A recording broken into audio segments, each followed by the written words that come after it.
What's going on, everybody, and welcome back to the channel. So today we're going to go over the secret clipping method that the industry producers don't want you to know about. Without any further ado, let's get right into it.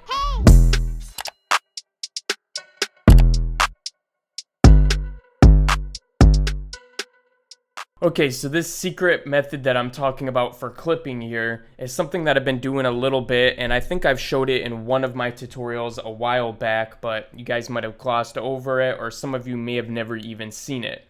So what I do for this to work is, basically how this works is you want to clip certain things in your track, but you don't want to lose the essence of that track, for example. So let's say you want to put like a clipping effect on your 808, but if you put the clipper directly on your 808, you may lose some of the subby tones of it, and it may fuck up the actual character of the sound.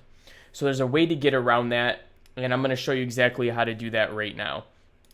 So as you can see over here, I have a return track, and all I got to do to make a return track is right click and say insert return track here, and I name it my 808 return track.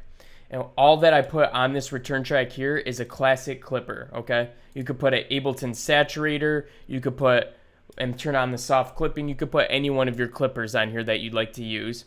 I just throw the classic clipper on this channel, and that's all I do with it. And what I do with this channel is I send the 808 to that channel, okay? So the 808's going to the master, and it's also going to that channel. So it's giving a layer of just the 808 by itself, on top of a layer with the 808 with the clipping sound attached to it. So it's letting the original 808 track go through the signal without it being messed up by the clipper, and then a second signal which is messed up by the clipper, and you don't have to worry about that because you have the original that has all the tones in it that you want to keep in there. So let's take a listen to the 808 with and without it. So this is without it. Sounds good, right? But as soon as we turn this on, it's going to be completely different.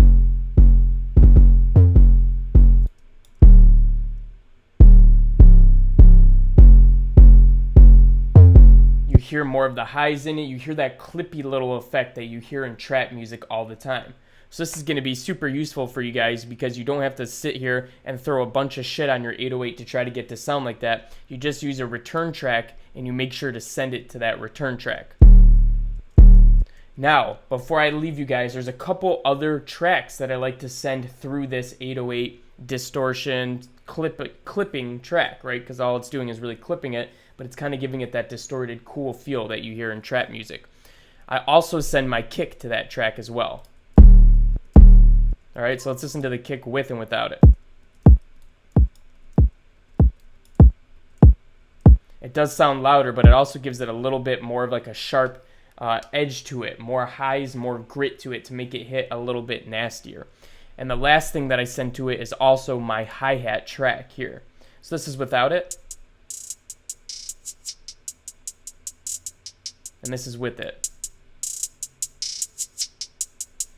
It helps a lot of those sharp highs to stand out, especially in the mix when everything's banging and slapping super hard. It gives it that little extra grit that lets everything else stand out amongst them. So those are the three things that I send to the track: 808, hi-hat, and kick. And I do that in almost every single one of my beats.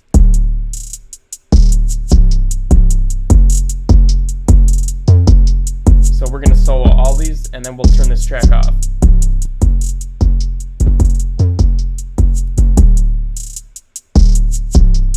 See how it just brightens everything up, makes it a little more gritty, and makes it really distorted and sound really cool without going overboard and adding too much to it. That's exactly the point that we're going for. Alright guys, so that wraps up the secret clipping method that the industry producers don't want you to know about. So if you guys didn't know that one already, literally try this on your next project and you're going to see a humongous difference in your beats and how they sound.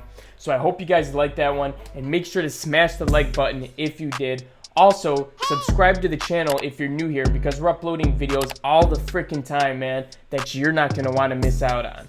And besides that, I'll be catching you guys again in the next one. Peace out.